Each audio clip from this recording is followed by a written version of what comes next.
Hello everyone, I hope कि last के जो लेक्चर्स थे वो आपको पसंद आए होंगे। जो भी कॉन्सेप्चुअल क्लैरिटी है वो आपको इन लेक्चर्स के थ्रू आई होगी।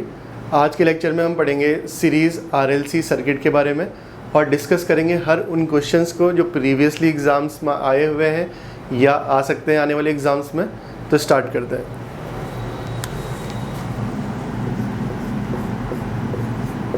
तो है सीरीज़ आरएलसी सर्किट्स। तो जैसे कि सीरीज़ आरएल और आरसी सर्किट हम डिस्कस कर ही चुके थे, तो आर एल और सी है पैरेलल में।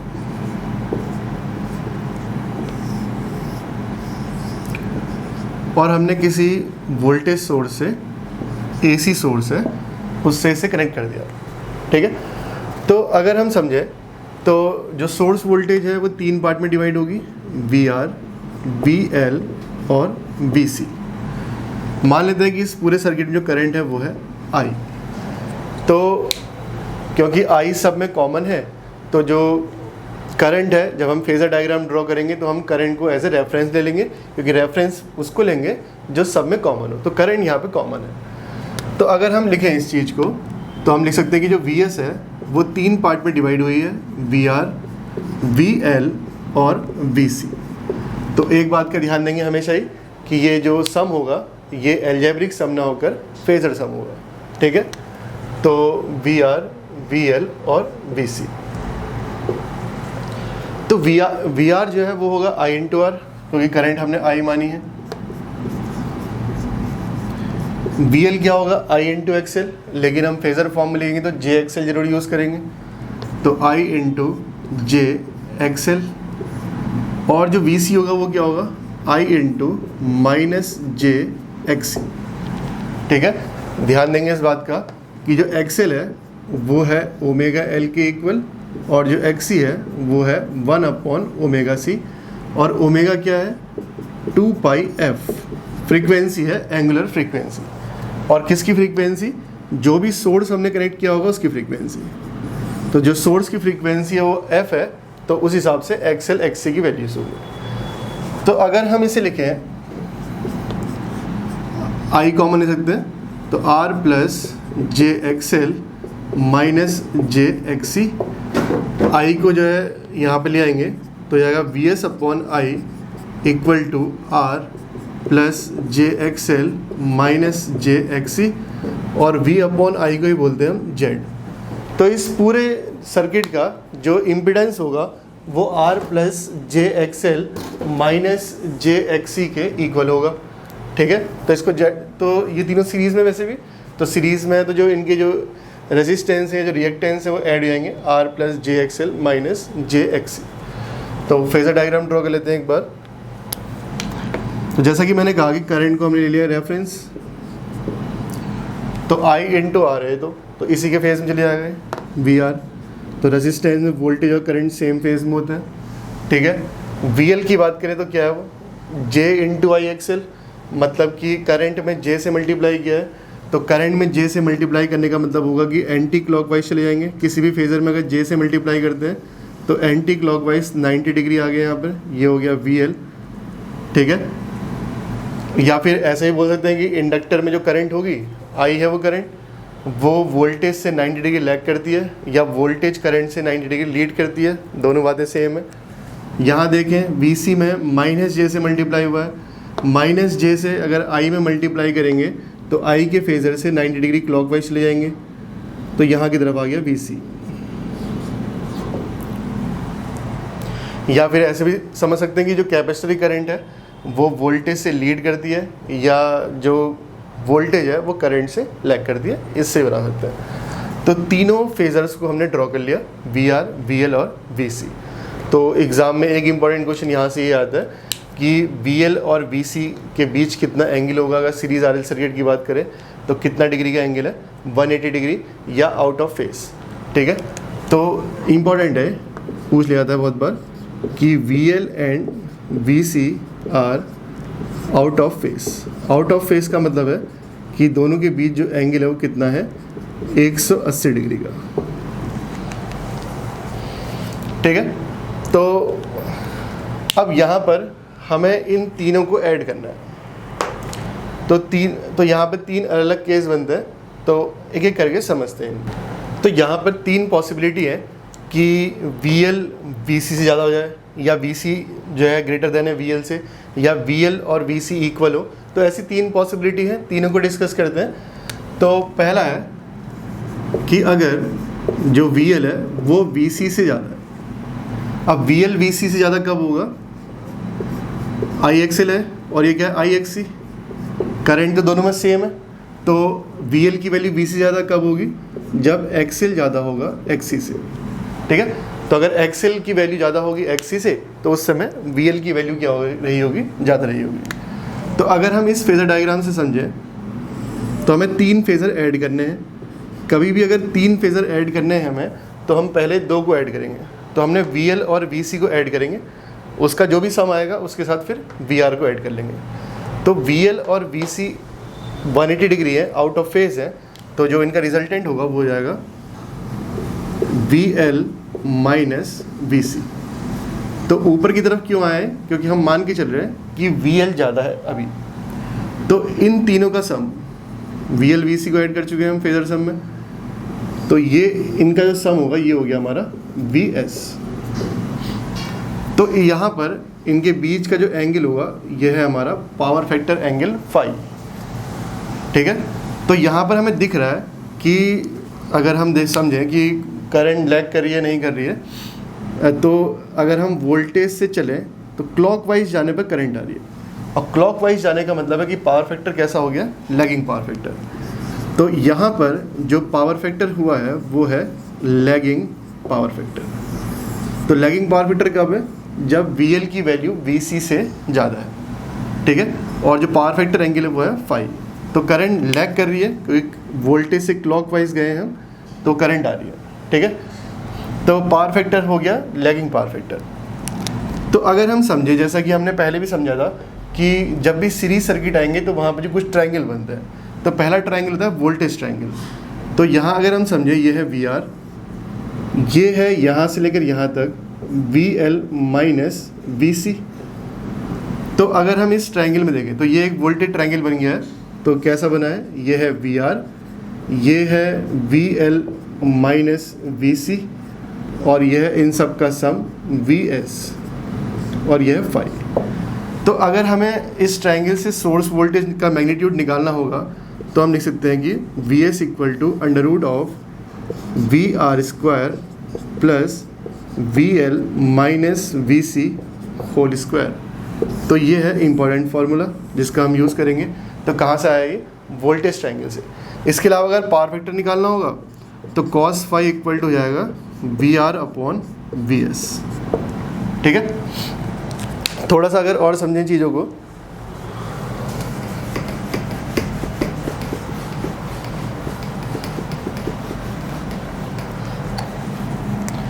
तो हमने देखा था जेड भी क्या था? R plus J XL minus XC। तो इससे भी जब भी अगर X प्लस JY वाली फॉर्म आएगी तो यहाँ से भी एक ट्रायंगल बन जाएगा जिसे बोलेंगे हम इम्पीडेंस ट्रायंगल।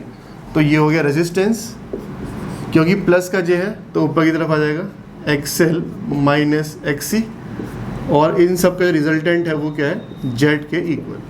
और ये जो एंगल होगा इसे बोलेंगे हम इम्पीडेंस एंगल या पावर फैक्टर एंगल। तो cos फाई इक्वल टू यहाँ से आ जाएगा R upon Z. cos phi क्या आ जाएगा यहाँ से? R upon Z. ठीक है, तो अगर जेड निकालना हो, केवल मैग्नीट्यूड की बात करें, तो under root of R square plus XL minus XC whole square. तो केवल मैग्नीट्यूड निकालना होगा तो यहाँ से निकल जाएगा।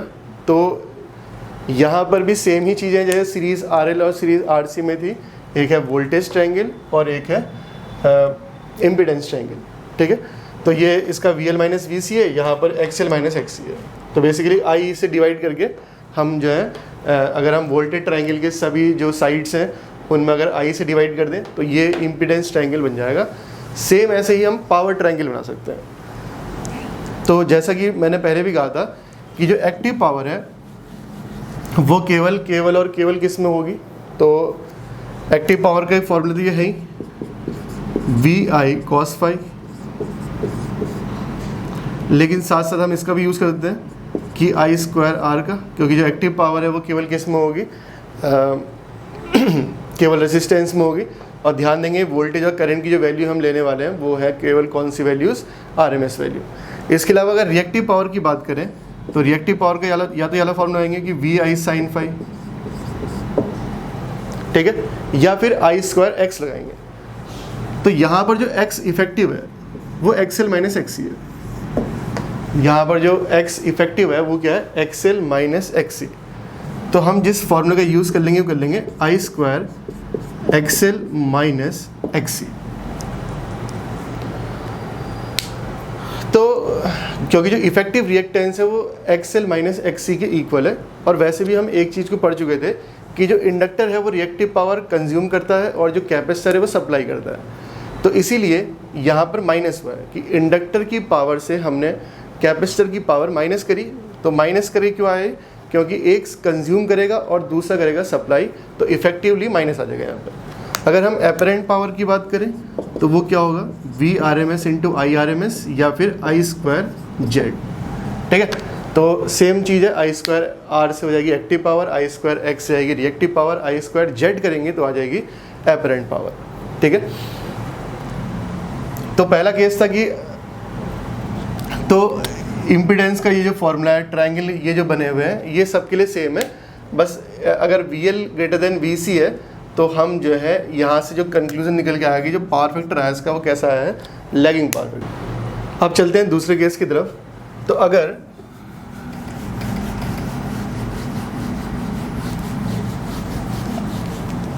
सपोज जो वी सी है उसकी वैल्यू ज़्यादा हो गई वी एल से, तो ऐसा कब हो पाएगा, क्योंकि करंट दोनों सब में सेम है।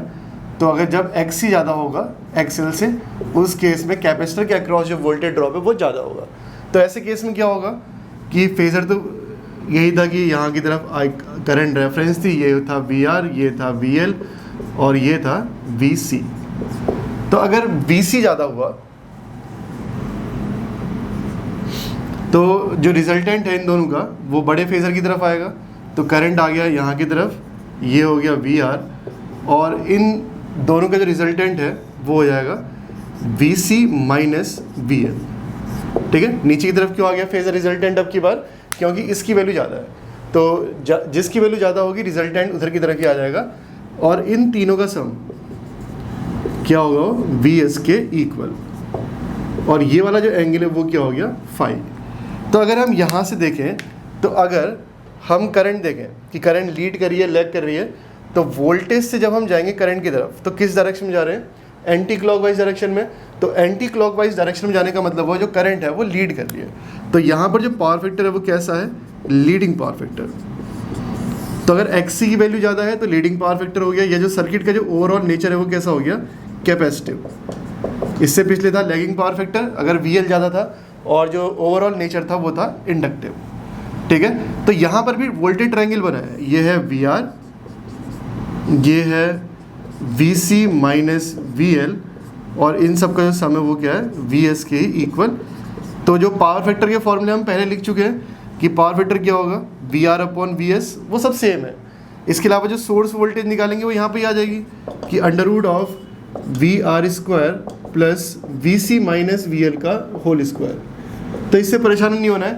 तो चाहे हम V L minus V C का होल स्क्वायर लिखें, चाहे V C minus V L का होल स्क्वायर लिखें, बात सेम ही है, अंतर कुछ नहीं है इसमें।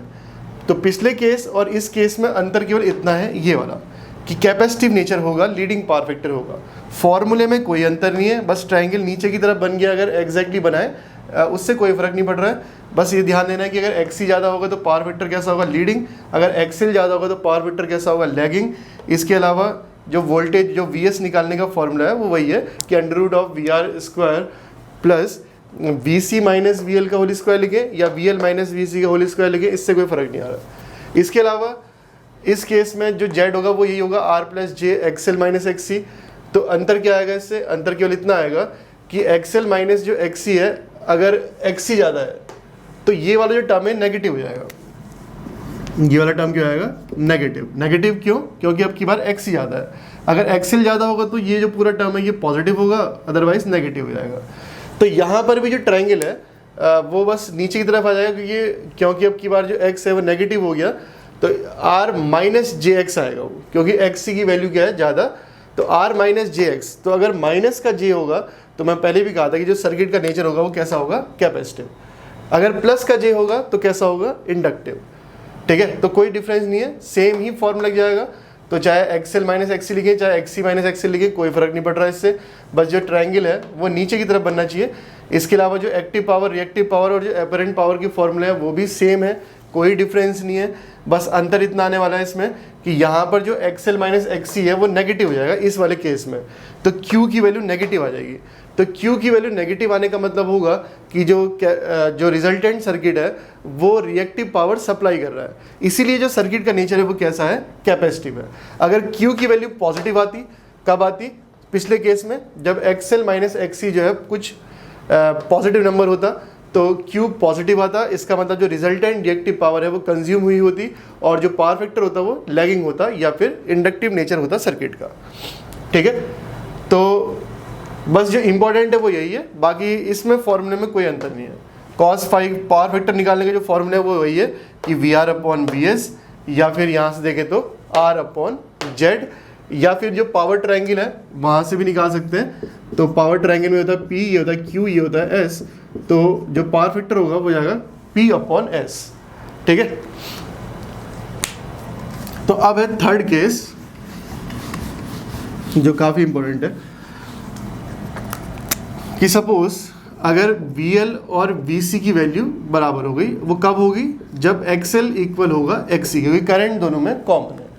ठीक है, तो अगर ऐसा हुआ तो यहाँ पे तीन चीज़ें हैं इस फेजर में कि VL VC के इक्वल हो गया। तो अगर VL और VC का हम रिजल्टेंट निकालेंगे तो VL और VC का रिजल्टेंट है, अगर ये इक्वल है तो जीरो आ जाएगा। तो VL और VC का रिजल्टेंट जीरो आ गया, इसका मतलब जो रिजल्टेंट फेजर होगा इस केस में वो हो गया I, ये हो गया VR, और ये दोनों क्या आ चुके हैं, जीरो। तो इसका मतलब अगर हम यहाँ से समझे तो ये था कि VS इक्वल टू था VR plus VL plus VC, phasor sum था इनका। तो VL और VC का जो फेजर सम है अगर वो जीरो आ जाए तो इसका मतलब जो VS है वो किसके बराबर हो गया, VR के बराबर, क्योंकि बाकी का सम जो आ चुका है वो क्या आ चुका है, जीरो। तो इस कंडीशन को हम बोलते हैं रेजोनेंस। तो ऐसा हुआ कि अगर हम देखें कि रेजोनेंस के टाइम पर, तो रेजोनेंस कब होगा, जब XL की वैल्यू XC के बराबर होगी। तो VS किसके बराबर आ गया, VR के इक्वल। अगर हम देखें तो सोर्स वोल्टेज भी यही है, करंट भी यही है, तो सोर्स वोल्टेज और करंट के बीच का जो एंगल हुआ वो कितना आ रहा है, 0 डिग्री, या फिर जो पावर फैक्टर हो जाएगा वो जाएगा cos 0 cos फाई, तो कितना आ गया 1। तो पावर फैक्टर क्या आ चुका है, यूनिटी। इसका मतलब हुआ कि रेजोनेंस के टाइम पर इंपॉर्टेंट क्वेश्चन है कि अगर सीरीज RLC सर्किट में रेजोनेंस होता है तो उस समय जो पावर फैक्टर होगा वो कितना होगा, तो पावर फैक्टर क्या होगा, यूनिटी। यूनिटी का मतलब हुआ जो नेचर हुआ सर्किट का वो कैसा हो गया, रेसिस्टिव। तो इसमें तीनों पॉसिबिलिटी आ चुकी है कि इंडक्टिव प्रॉपर्टी भी आई थी पहले केस में, दूसरे केस में कैपेसिटिव भी पॉसिबिलिटी है, तीसरे में क्या है, रेसिस्टिव। ठीक है, तो एग्जाम में से क्वेश्चन आता है कभी कभी कि सीरीज RLC सर्किट का पावर फैक्टर क्या होगा, तो तीनों ही पॉसिबिलिटी है, लैगिंग वाली पॉसिबिलिटी भी है, लीडिंग वाली पॉसिबिलिटी है, और साथ साथ यूनिटी वाली पॉसिबिलिटी भी है। तो अगर एनी ऑफ दी अबव आएगा आंसर में तो वो हम मार्क कर देंगे कि सीरीज RLC सर्किट का जो पावर फैक्टर है वो लैगिंग, लीडिंग या यूनिटी में से कुछ भी हो सकता है। इंपॉर्टेंट बात है। ठीक है, अब फिलहाल इस केस को डिस्कस करते हैं, ये इंपॉर्टेंट केस है। तो अगर हम समझें तो XL और XC की वैल्यू इक्वल है, तो अगर XL और XC इक्वल हुआ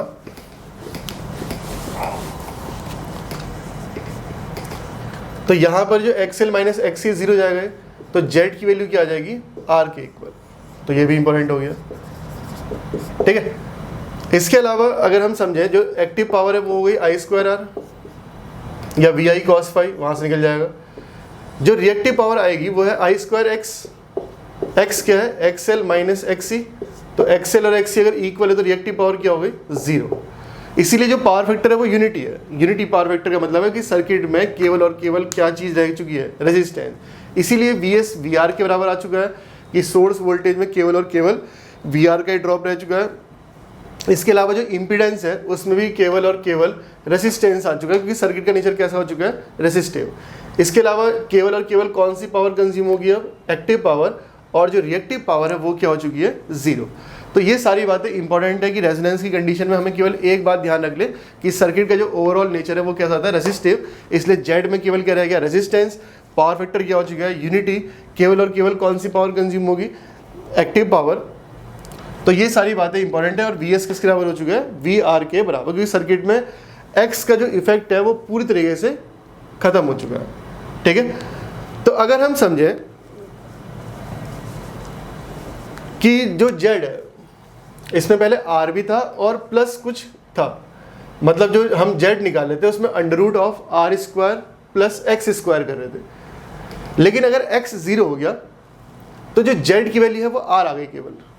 तो ये जो वैल्यू है, ये मिनिमम इम्पीडेंस जो पॉसिबल है वो ये है, क्योंकि बाकी सभी केसेस में अगर X भी होगा तो under root of R² plus X² होगा, लेकिन इसमें केवल R रह चुका है। इसलिए ये जो वैल्यू है इम्पीडेंस की वो कैसी है, मिनिमम वैल्यू है। तो एक क्वेश्चन ये भी इंपॉर्टेंट है कि रेजोनेंस के टाइम पर जो सर्किट में, RLC सर्किट में जो इम्पीडेंस होगा वो कैसा होगा, मिनिमम।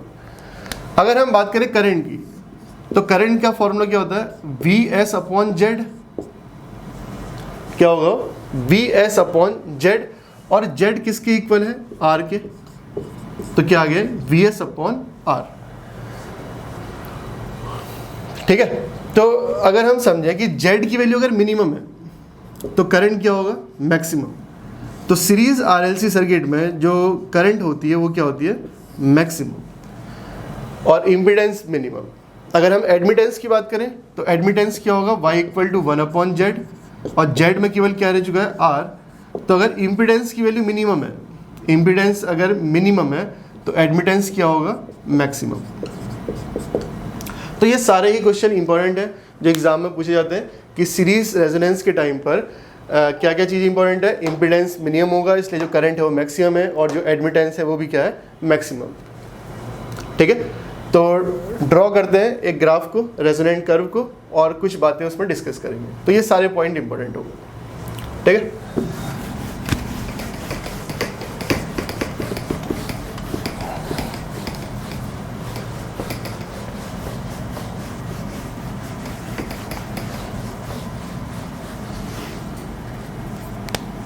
तो अगर हम थोड़ा सा और समझें, यह R, L और C, और यहाँ है सोर्स।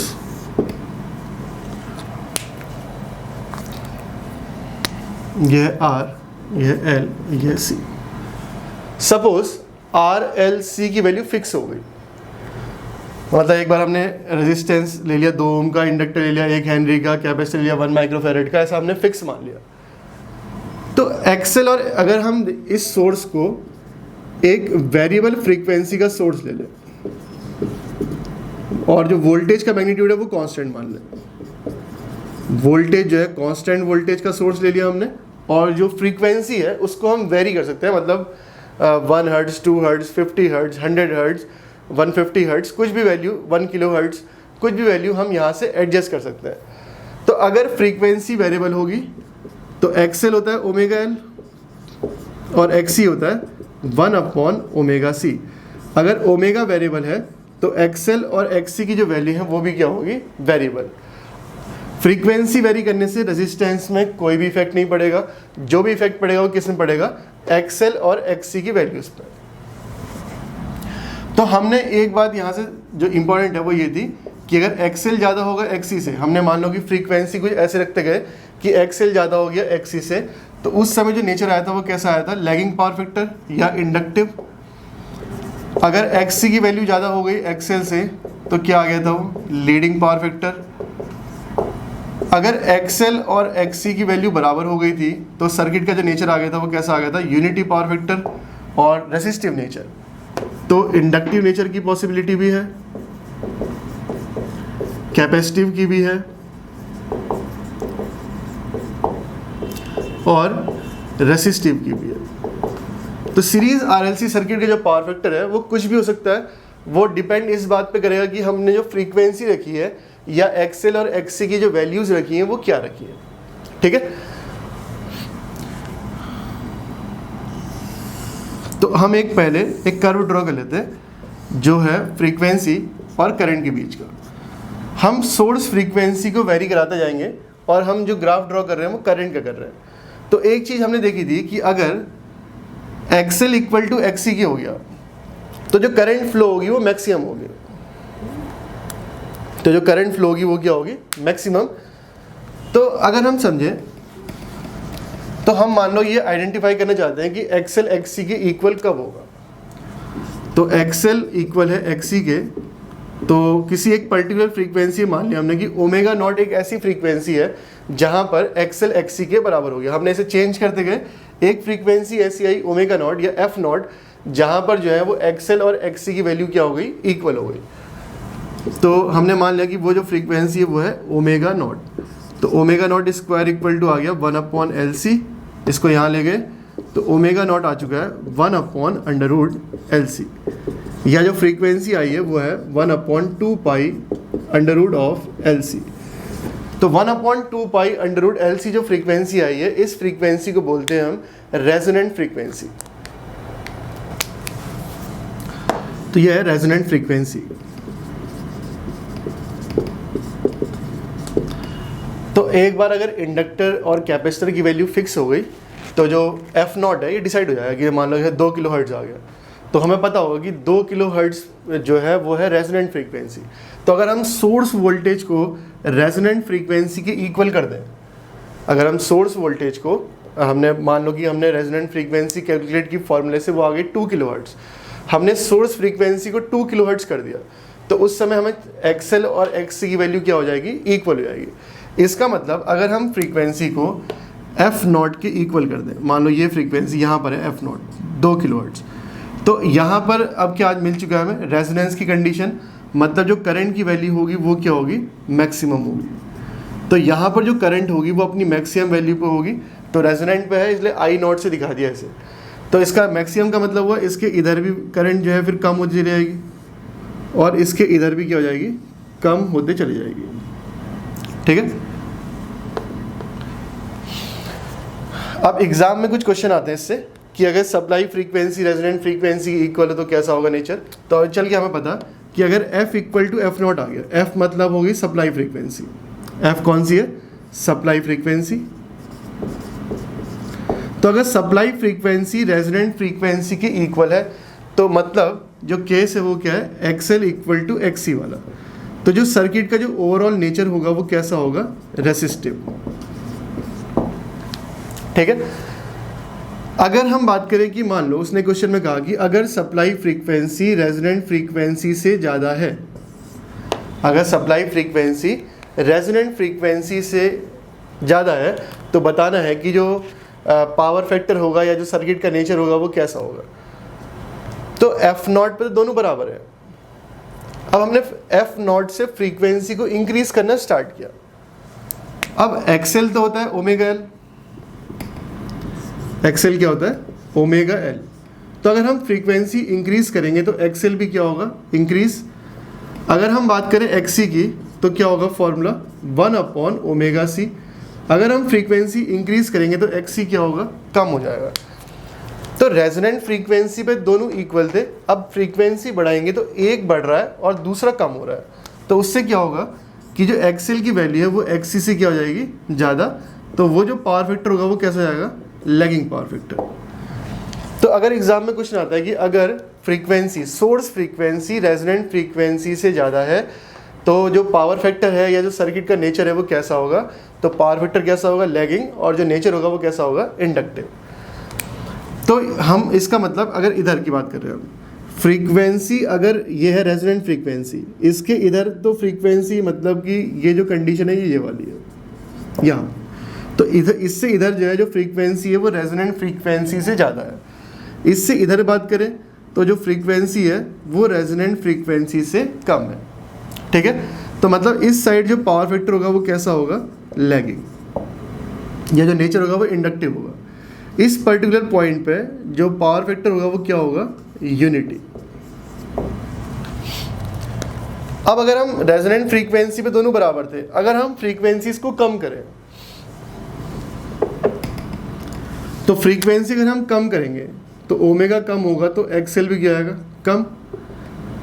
यहाँ पर इन्वर्स रिलेशन है, अगर हम फ्रीक्वेंसी कम करेंगे तो एक्सी क्या होगा, इंक्रीज जाएगा। इसका मतलब अगर फ्रीक्वेंसी रेजोनेंट फ्रीक्वेंसी से कम है, इसका मतलब एक्सी की वैल्यू क्या होगी, एक्सएल से ज़्यादा। ठीक है, फ्रीक्वेंसी कम करने से एक्सी इंक्रीज होगा और एक्सएल डिक्रीज होगा। तो होगा क्या कि एक्सी की वैल्यू एक्सएल से ज़्यादा जाएगी और जो नेचर है वो कैसा जाएगा, लीडिंग पावर फैक्टर। इंपॉर्टेंट है। तो ये तीनों क्वेश्चन एग्जाम्स में आते हैं कि अगर फ्रीक्वेंसी रेजोनेंट फ्रीक्वेंसी एक पर है तो रेसिस्टिव, अगर ज़्यादा है उससे तो लैगिंग पावर फैक्टर या इंडक्टिव नेचर होगा, और अगर कम है तो क्या होगा, लीडिंग। तो अगर आपको कभी भी RLC, अभी UPCL 2017 में पेपर हुआ था, उसमें क्वेश्चन आया था कि अगर R की वैल्यू 1 ओम है, L की वैल्यू 2 हेनरी है, C कुछ 1 माइक्रोफेरेड है, तो बताना था कि पावर फैक्टर क्या होगा। तो जब तक हमें फ्रीक्वेंसी नहीं पता होगी, अगर हमें फ्रीक्वेंसी नहीं पता, सोर्स फ्रीक्वेंसी क्या है, तब तक हम ये नहीं बता सकते कि पावर फैक्टर होगा क्या, क्योंकि तीनों ही पॉसिबिलिटी है, अलग अलग फ्रीक्वेंसी पे अलग अलग पावर फैक्टर शो करेगा। ठीक है, अब एग्जाम में कुछ क्वेश्चन ऐसे भी आते हैं कि सपोज वो कह रहा है कि एक RLC circuit leading power factor पर है, और अगर हम फ्रीक्वेंसी को इंक्रीज करना स्टार्ट करें तो करंट की वैल्यू पे क्या फ़र्क पड़ेगा। तो हम पहले अपने आप को रेजोनेंट कर्व पर लोकेट कर लें कि कहाँ पर हैं हम, ये काफ़ी इंपॉर्टेंट कर्व है। तो अगर मान लो कि उसने कहा कि हम लीडिंग पावर फैक्टर है, तो हम यहाँ पर हैं। ठीक है, हम पहले लोकेट कर लेंगे कि हम हैं कहाँ पर है, इस कर्व पर। अब वो कहेगा कि अगर हम फ्रीक्वेंसी इंक्रीज करना स्टार्ट करें तो सोर्स करंट पे क्या इफेक्ट पड़ेगा। तो फ्रीक्वेंसी इंक्रीज करने के लिए हम राइट साइड में जाने वाले हैं। तो अगर हम यहाँ से देखें तो अगर हम इस पॉइंट पे थे, तो अगर हम फ्रीक्वेंसी को इंक्रीज करना स्टार्ट करेंगे तो जो करंट की वैल्यू है वो पहले क्या होगी, इंक्रीज, और उसके बाद फिर क्या हो रही है, कम होना स्टार्ट हो गई। ठीक है, तो एग्जाम में जो ऑप्शन होगा वो ऐसा होगा कि अगर एक RLC circuit, series RLC circuit leading power factor पर है और अगर हम फ्रीक्वेंसी को इंक्रीज करें तो जो करंट है, सोर्स करंट है, उस पर क्या इफेक्ट पड़ेगा। तो first increases and then decreases. तो इस टाइप का जो ऑप्शन है वो मार्क कर लेंगे। हाँ, अगर वो कहता है कि, तो अगर क्वेश्चन इस टाइप से आएगा तो ये आंसर मार्क कर देंगे हम। अगर वो कहेगा कि एक series RLC circuit unity power factor पर है, तो मतलब हम यहाँ पर है, और अगर हम फ्रीक्वेंसी इंक्रीज करें तो क्या होगा, तो उस समय फिर क्या होगा कि हम जो करंट की वैल्यू वो क्या होगी, डिक्रीज जाएगी। तो इस टाइप के क्वेश्चन एग्जाम में आते हैं। अगर लीडिंग पर है तो पहले बढ़ेगी और फिर घटेगी, अगर यूनिटी पर है तो फ्रीक्वेंसी बढ़ाने पर करंट घटेगी। अगर हम मान लो कहते हैं कि लैगिंग पावर फैक्टर पर है, कि यहाँ कहीं पर है, और अगर हम फिर फ्रीक्वेंसी इंक्रीज करें तो क्या होगा, करंट की वैल्यू कम होती चली जाएगी, तो डिक्रीज होगा तब आंसर।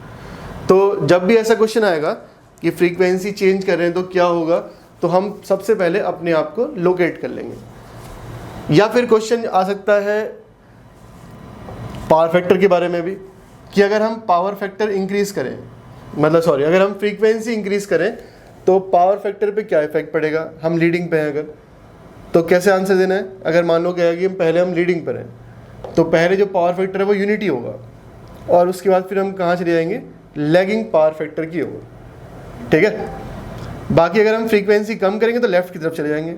सपोज वो कहे क्वेश्चन में कि एक series RLC circuit lagging power factor पर है, तो लोकेट कर ले सबसे पहले अपने आप को कहाँ पर है, लैगिंग पे, और हम फ्रीक्वेंसी की वैल्यू कम करें, तो कम करने का मतलब कि कहाँ की तरफ जाएं हम, लेफ्ट साइड को। तो क्या होगा, करंट पहले क्या हो रही है, इंक्रीज, और फिर क्या हो रही है, डिक्रीज। तो अगर फ्रीक्वेंसी इंक्रीज करेंगे तो राइट साइड जाएंगे, डिक्रीज करेंगे तो लेफ्ट साइड की ओर जाएंगे, और पहले लोकेट कर लेंगे कि आंसर में अलग अलग पॉसिबिलिटी है। ठीक है, अगर यहीं पर कहता कि पावर फैक्टर पे क्या इफेक्ट पड़ेगा फ्रीक्वेंसी कम करने से, तो क्या होगा, पहले हो जाएगा यूनिटी और फिर क्या हो जाएगा, लीडिंग नेचर का हो जाएगा थोड़ी देर के बाद। ठीक है, तो ये सारी इंपॉर्टेंट बातें थी इस रेजोनेंट कर्व पर। तो ये जो कर्व है किसके बीच का है, करंट और फ्रीक्वेंसी। सपोज अगर हमें इम्पीडेंस और फ्रीक्वेंसी के बीच ड्रॉ करना होता, तो करंट और इम्पीडेंस में इन्वर्स रिलेशन है। कहने का मतलब है कि अगर करंट बढ़ रही है तो इम्पीडेंस कम होगा, अगर करंट कम हो रही है तो इम्पीडेंस ज़्यादा होगा। तो जो इम्पीडेंस का जो कर्व है वो ठीक इसके अपोजिट आता है। मतलब सपोज अगर करंट कहीं पे जीरो है, इसका मतलब इम्पीडेंस इनफाइनाइट है। यहाँ पर करंट मैक्सिमम है तो इम्पीडेंस क्या होगा, मिनिमम, और वो मिनिमम क्या होता है, जेड इक्वल टू आर के। तो अगर हम इसी कर्व को ड्रॉ करना चाहें तो ऐसा आ जाएगा। तो ये जो कर्व है यह इम्पीडेंस और फ्रीक्वेंसी के बीच का कर्व, ठीक है। तो अगर करंट इंक्रीज हो रही है तो इम्पीडेंस डिक्रीज हो रहा है, करंट मैक्सिमम पर है तो इम्पीडेंस क्या है, मिनिमम पर है, और इस मिनिमम पे जो वैल्यू है वो क्या है, जेड इक्वल टू आर के। पढ़ चुके हैं हम, ठीक है। तो आई इक्वल टू होता है ना वी अपॉन जेड। तो जेड कम होगा तो करंट बढ़ेगी, जेड ज़्यादा होगा तो करंट कम हो जाएगी। तो इनवर्स रिलेशन है, इसलिए जो कर्व है वो ठीक इन्वर्टेड आया है, ठीक है। तो एग्जाम में क्वेश्चन इम्पीडेंस के बारे में भी आते हैं कि सपोज वो कहेगा कि अगर सीरीज आरएलसी सर्किट की फ्रीक्वेंसी हम इंक्रीज करें तो क्या होगा, ठीक है। वो बोल देगा कि पहले लीडिंग पावर फैक्टर पर है, सर्किट का नेचर कैपेसिटिव है। तो हमें दिख रहा है कि अगर हम सपोज इस पॉइंट पे होते तो इम्पीडेंस पहले क्या हो रहा है, डिक्रीज, फिर मिनिमम, और फिर जो है इंक्रीज होना स्टार्ट हो जाएगा। तो ये हो गई इम्पीडेंस के बारे में। तो इस टाइप के जो लॉजिकल क्वेश्चन है वो एग्जाम में फ्रेम होते हैं, और इन सभी क्वेश्चंस के जो आंसर है वो हम इसके थ्रू दे सकते हैं। Resonant curve, current versus frequency, और इम्पीडेंस में ये वाला जो कर्व है ये जेड और फ्रीक्वेंसी के बीच का है, ठीक है। तो थोड़ा सा और अभी डिस्कस करते हैं इन चीज़ों को। अब रेजोनेंट कर्व के बारे में कुछ इंपॉर्टेंट क्वेश्चंस हैं, कुछ पॉइंट्स हैं जैसे हाफ पावर फ्रीक्वेंसीज वगैरह पे। तो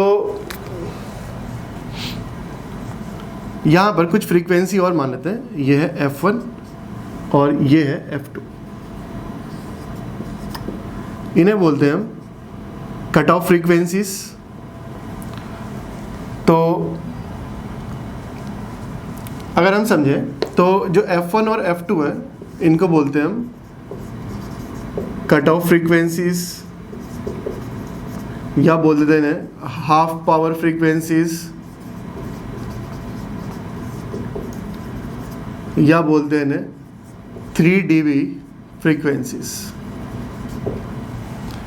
तो हाफ पावर फ्रीक्वेंसी का मतलब होगा कि जो पावर होगी वो हाफ होगी यहाँ पर। अब देखिए पावर क्या है, आई स्क्वायर आर। रेजोनेंस के टाइम पे जो करंट है वो मैक्सिमम है, इसलिए जो पावर है वो भी क्या होगी, मैक्सिमम। अगर हम हाफ पावर फ्रीक्वेंसी की बात करें कि पावर हाफ कब होगी, तो अगर करंट की वैल्यू 1/√2 हो गई तो जो पावर हो जाएगी वो क्या आएगी, हाफ। तो पावर हाफ होने के लिए जो करंट है वो कितनी होनी चाहिए, 1/√2 या 0.707।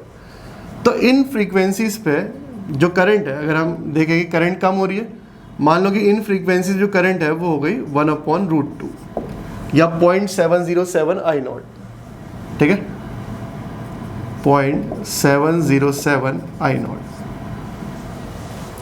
तो इन पॉइंट्स को बोल देंगे हम कि अगर अगर करंट 1/√2 है तो पावर क्या हो रही है, हाफ, इसलिए बोलते हैं ना हाफ पावर फ्रीक्वेंसीज। तो यहाँ से लेकर यहाँ तक की जो पावर है वो सिग्निफिकेंट है। इसके बाद फिर हम करंट को और कम करेंगे तो पावर काफ़ी कम होती जाएगी। तो जो आउटपुट हमें मिल रहा है एक तरीके से वो इन्हीं दो फ्रीक्वेंसीज के बीच पे सिग्निफिकेंट मिल रहा है, इसके इधर पे फिर कम हो गया। तो इसीलिए एग्जाम में एक क्वेश्चन आता है कि सीरीज आरएलसी सर्किट का जो बिहेवियर है वो कैसे फिल्टर की तरह है। तो अगर हम देखें तो F1 से लेकर F2 के बीच ही एक सिग्निफिकेंट आउटपुट मिल पा रहा है हमें। F2 के इधर भी जो आउटपुट है फिर वो 0 की तरफ चले जा रहा है, और इसके इधर भी कहाँ चले जा रहा है, 0 की तरफ। तो अगर एग्जाम में आएगा तो हम ये बोल सकते हैं कि फ्रीक्वेंसीज की एक रेंज है F1 से लेकर F2 के बीच पर, जहाँ पर जो आउटपुट है वो कुछ सिग्निफिकेंट है। तो इसीलिए एग्ज़ाम में आता है कि एक कैसा फिल्टर है, तो आंसर होगा ये है एक बैंड पास फिल्टर। तो बैंड पास फिल्टर मतलब कि यहाँ से लेकर यहाँ तक एक फ्रीक्वेंसी का एक बैंड है, एक रेंज है, जिसके बीच में जो आउटपुट है वो कुछ सिग्निफिकेंट है। इसीलिए यहाँ से लेकर यहाँ तक जो है इसको बोल देते हैं हम बैंडविड्थ। डेल्टा एफ से डिनोट कर देंगे इसे। तो जो डेल्टा एफ जो टर्म लिखा है हमने, ये है बैंडविड्थ। तो ये बैंडविड्थ दिखा रहा है इस चीज़ को, यूनिट होगी इसकी हर्ट्ज में ही। तो एक रेंज ऑफ फ्रीक्वेंसीज दिखा रहा है जिसके लिए सीरीज आरएलसी सर्किट में कुछ आउटपुट हमें मिल रहा है, ठीक है। तो इसीलिए F1 और F2 को, ये बैंड पास फिल्टर है इसलिए जो इसके 2 पॉइंट हैं, इन फ्रीक्वेंसीज को हम बोलते हैं कट ऑफ फ्रीक्वेंसीज। इसके अलावा अगर हम देखें इन्हें 3 डेसिबल फ्रीक्वेंसी बोलते हैं हम। वो इसलिए बोलते हैं क्योंकि अगर हम इसे डेसिबल में कन्वर्ट करेंगे 20 log I नॉट, किसी भी करंट को अगर डेसिबल में लिखना है तो 20 log I नॉट और 20 log I नॉट अपॉन √2 को अगर हम माइनस करेंगे तो डेसिबल में अगर हम इनको डिफरेंस देखेंगे तो ये 3 डेसिबल के बराबर है। तो यहाँ से लेकर यहाँ तक का जो डिफरेंस है मैग्नीट्यूड में वो कितना है, 3 डेसिबल का। तो इसीलिए इन फ्रीक्वेंसीज को 3 dB फ्रीक्वेंसीज भी हम बोलते हैं, ठीक है। तो अब देखते हैं इन पे कुछ फॉर्मूले जो एग्जाम में आते हैं और कुछ इंपॉर्टेंट क्वेश्चन भी हैं।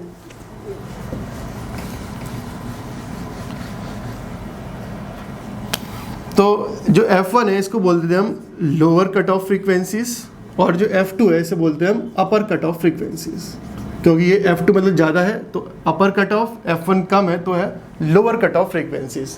तो इस तरीके से भी आता है एग्जाम में। तो जो F0 होता है ये F1 और F2 का मीन है। तो ये जो मीन होता है इसे बोलते हैं हम ज्योमेट्रिक मीन।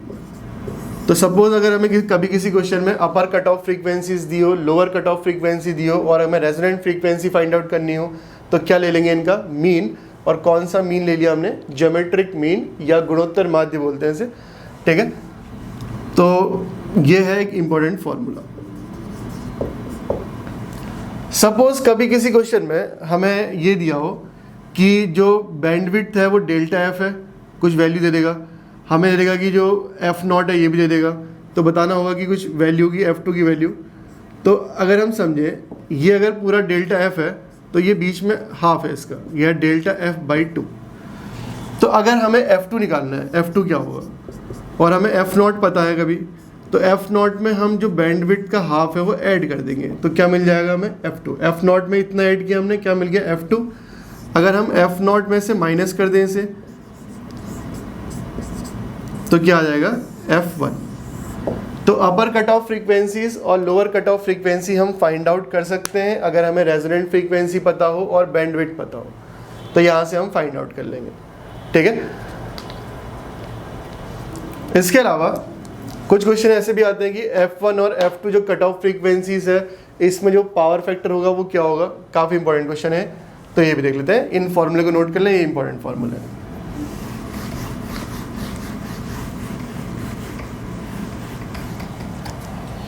तो अब ऐसा क्वेश्चन आया कि upper cut off frequency power factor क्या होगा, लोअर कट ऑफ फ्रीक्वेंसी पे क्या होगा। तो समझ लेते हैं इस बात को। सपोज देखिए हमें ये बात पता है कि जो I0 है वो है VS source voltage upon R, यही था। क्योंकि जो रेजोनेंस के टाइम पे जो इम्पीडेंस होता है वो R के इक्वल होता है, V/Z लिख दिया हमने। अब अगर हम समझे, हमें ये देखना है कि अब यहाँ पर जो करंट है उसको हमने बोल दिया कि वो I0/√2 है। और यहाँ पर जो Z था रेजोनेंट फ्रीक्वेंसी वो तो प्योरली रेसिस्टिव था, यहाँ पर R भी होगा और X भी होगा। तो मैंने इसे Z बोल दिया कि यहाँ पर जो इम्पीडेंस है वो कुछ Z है, ठीक है। तो इसे ZH कहते हैं, हाफ पावर फ्रीक्वेंसी पे है तो कुछ इम्पीडेंस, तो ZH बोल दिया इसे। तो अगर हम समझें यहाँ से, अगर हम इन दोनों इक्वेशंस को डिवाइड कर दें तो यहाँ से आ जाएगा, या I0 की वैल्यू VS/R रख दें तो I0 तो हमें पता है कि I0 क्या है, VS/R। और यहाँ पर हाफ पावर फ्रीक्वेंसी पे जो इम्पीडेंस है वो है ZH। तो VS से VS कैंसिल हो गया, तो इसका अंदर जो ZH होगा वो क्या होगा, √2R के इक्वल। तो यहाँ पर जो इम्पीडेंस था उसमें तो केवल R था, लेकिन यहाँ तक आते आते R भी होगा और X भी होगा, क्योंकि अब लीडिंग यहाँ पे जो पावर फैक्टर है वो लीडिंग है, ठीक है। या फिर यहाँ पर भी R भी होगा और X भी होगा, बाकी सब जगह R और X दोनों होंगे, केवल यहाँ पर R होगा। तो यहाँ पर जो ओवरऑल जो इम्पीडेंस आया वो √2R आया, ठीक है। यहाँ पर इम्पीडेंस R है, यहाँ पर √2R है, इसलिए तो जो करंट है वो यहाँ पर I0 है, यहाँ पे क्या है, I0/√2। तो अगर हम पावर फैक्टर निकालें कि इस पर्टिकुलर फ्रीक्वेंसी पे जो पावर फैक्टर है वो क्या है, तो क्या होता है फॉर्मूला, R/Z। तो R/√2R हो गया है, तो कितना आ गया, 1/√2, या कितना आ चुका है, 0.707। तो अगर एग्जाम में आता है कि हाफ पावर फ्रीक्वेंसी पे जो पावर फैक्टर होगा वो क्या होगा, तो आंसर होगा 0.707। तो ये क्या है, power factor at half power frequencies. ये बहुत ही इंपॉर्टेंट है। तो power factor at half power frequency कितना हो गया, 0.707। तो यहां पर भी 0.707 होगा, यहां पर भी 0.707 होगा। बस अंतर इतना है कि अगर हम अपर कट ऑफ की बात करें तो इस साइड जो नेचर है वो इंडक्टिव होगा और इस साइड कैसा होगा, कैपेसिटिव। तो मतलब अगर हमसे कहता कि F1 पे बताएं, तो F1 पे जो होगा वो क्या होगा, 0.707 लीडिंग। अगर हमसे कहे F2 पे बताएं कि अपर कट ऑफ पे क्या होगा, तो हो जाएगा 0.707 लैगिंग। तो लेकिन दोनों ओर कितना होगा, 0.707। तो काफ़ी सारे एग्जाम में है, याद कर लेंगे इस बात को। तो रेजोनेंट फ्रीक्वेंसी पे जो पावर फैक्टर है वो है यूनिटी, और यहाँ पर अपर कट ऑफ फ्रीक्वेंसी और लोअर कट ऑफ फ्रीक्वेंसीज पे कितना है, 0.707। ठीक है, तो लोअर पे लीडिंग और अपर पे लैगिंग, इसको हम लिख लेंगे। ठीक, डिस्कस करते हैं कुछ और इम्पोर्टेंट कॉन्सेप्ट्स को, तो चाहे क्वालिटी फैक्टर हो, सेलेक्टिविटी हो, और एक दो बातें और। देखिए जो क्वालिटी फैक्टर है Q0, वो एक तो फॉर्मूला ये था कि VL/VR, ठीक है, और मैंने कहा था कि VR VS के बराबर होगा, तो ये है कि VL/VS आएगा। तो अगर हम यहाँ से समझें तो VL इक्वल टू आएगा Q0 इंटू VS। सपोज कभी किसी क्वेश्चन में जो क्वालिटी फैक्टर है उसकी वैल्यू 10 है हमारे पास, ठीक है, तो जो इंडक्टर के अक्रॉस वोल्टेज होगी वो जाएगी 10 इंटू VS के इक्वल। मतलब अगर सपोज किसी एग्जाम आता है कि अगर सोर्स वोल्टेज 10 है तो इंडक्टर के अक्रॉस वोल्टेज क्या होगी, और यही वोल्टेज कैपेसिटर के अक्रॉस भी होगी, क्योंकि रेजोनेंस के टाइम पर जो VL है वो VC के इक्वल होगा, तो VC भी जो है 10 इंटू VS होगा। तो एग्जाम में एक क्वेश्चन आता है कि सीरीज RLC सर्किट में वोल्टेज एम्पलीफिकेशन होता है या करंट एम्पलीफिकेशन होता है। तो अगर हम समझें तो सोर्स वोल्टेज हमने जितनी भी लगाई है, इंडक्टर के अक्रॉस वोल्टेज से 10 टाइम्स ज़्यादा आ रही है। इसका मतलब जो वोल्टेज है वो मैग्नीफाई हो गई है, एम्पलीफाई हो चुकी है। तो एक इंपॉर्टेंट क्वेश्चन है कि सीरीज RLC सर्किट में क्या होता है, तो आंसर लगाएंगे हम वोल्टेज एम्पलीफिकेशन या फिर वोल्टेज मैग्नीफिकेशन। मैग्नीफाई होगी वोल्टेज या एम्पलीफाई हो गई वोल्टेज, ठीक है। तो ये भी इंपॉर्टेंट क्वेश्चन है। तो इस बात का ध्यान रखेंगे कि करंट मैक्सिमम पे होगी लेकिन एम्पलीफाई नहीं हो रही हो, क्योंकि जितनी करंट सोर्स सप्लाई करेगा उतनी ही जो है R, L और C में होगी। लेकिन अगर हम वोल्टेज की बात करें कि वोल्टेज अगर 10 वोल्ट लगाई हमने तो इंडक्टर के अक्रॉस 100 मिल लिया हमें, तो इस चीज़ को बोलते हैं हम क्या, वोल्टेज एम्पलीफिकेशन, ठीक है। तो वोल्टेज जो है जितनी भी हम लगा रहे हैं आउटपुट में उससे ज़्यादा मिल रहा है, तो इस टाइप की जो चीज़ें इसे बोलते हैं हम वोल्टेज एम्पलीफिकेशन, ठीक है। अब एक दो इंपॉर्टेंट पॉइंट और बात करें अगर हम, तो अगर हमने कहा था जो क्वालिटी फैक्टर का फॉर्मूला है वो है F0/Δf, जिसकी बैंडविड्थ कम होगी उसका क्वालिटी फैक्टर क्या होगा, हाई होगा। सपोज हमारे पास दो कर्व है, एक कर्व ये है और दूसरा मान लेते हैं कि कुछ ऐसा है,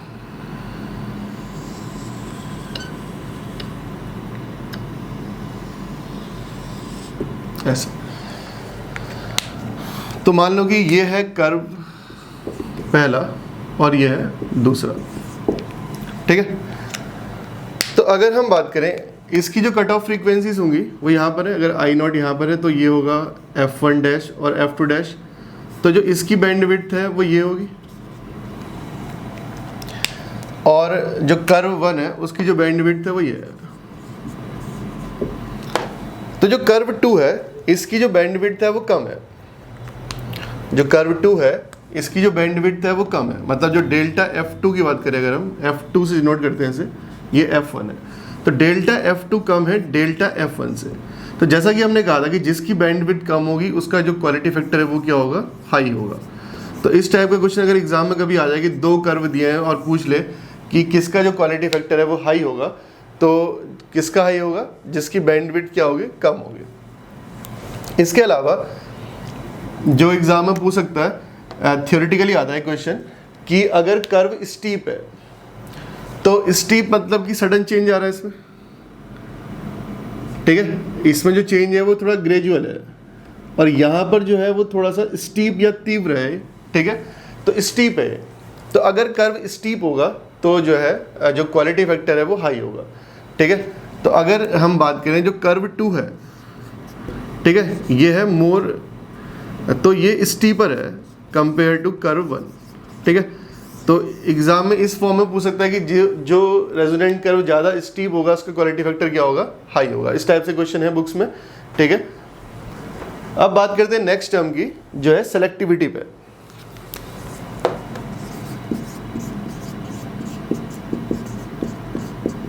तो सेलेक्टिविटी क्या होती है जरा समझते हैं। सपोज आप कोई रेडियो स्टेशन सुन रहे हैं, ठीक है, तो बहुत सारे जैसे कि 98.2, 91.8 जो भी है, ऐसा कोई रेडियो स्टेशन है आपके पास। तो अगर बैंडविड्थ कम होगी तो होगा क्या कि जब आप उसकी फ्रीक्वेंसी एडजस्ट करेंगे तो कोई भी जो चैनल है वो आपको यहाँ भी सुनाई देगा। अगर जब आप इस रेंज से ऊपर चले जाते हैं, सपोज बैंडविड्थ ये है, तो आपको चैनल की आवाज़ यहाँ भी आएगी, यहाँ भी आएगी। इस पॉइंट पर आपको थोड़ा सा क्लियरली साउंड होगा वो, फिर यहाँ पे फिर कम होगा, फिर कम होगा, और इस पॉइंट के बाद जो है जो चैनल है वो सही से साउंड उसकी जो आनी है वो बंद हो जाएगी, ठीक है। तो अगर हम बात करें कि इस वाले कर्व में, तो वो जो रेंज है वो यहाँ से लेकर यहाँ तक होगी। आपको जो चैनल है वो यहाँ भी सुनाई देगा, यहाँ भी सुनाई देगा, यहाँ भी सुनाई देगा। वो बात अलग है कि रेजोनेंट फ्रीक्वेंसी पर जहाँ पर सर्किट ट्यून्ड होगा वहाँ पर जो वॉल्यूम है उसकी वो एकदम सही आएगी, एकदम मतलब कोई भी जो नॉइज़ वगैरह है या डिस्टॉर्शन नहीं होगा इस पॉइंट पर। बाकी जैसा हम इधर को जाते जाएंगे या इधर की ओर जाते जाएंगे, जो नॉइज़ है, जो डिस्टॉर्शन है वो आते जाएगा। तो सेलेक्टिविटी होती है कि चैनल को, किसी भी चैनल को सेलेक्ट करने की जो एबिलिटी है।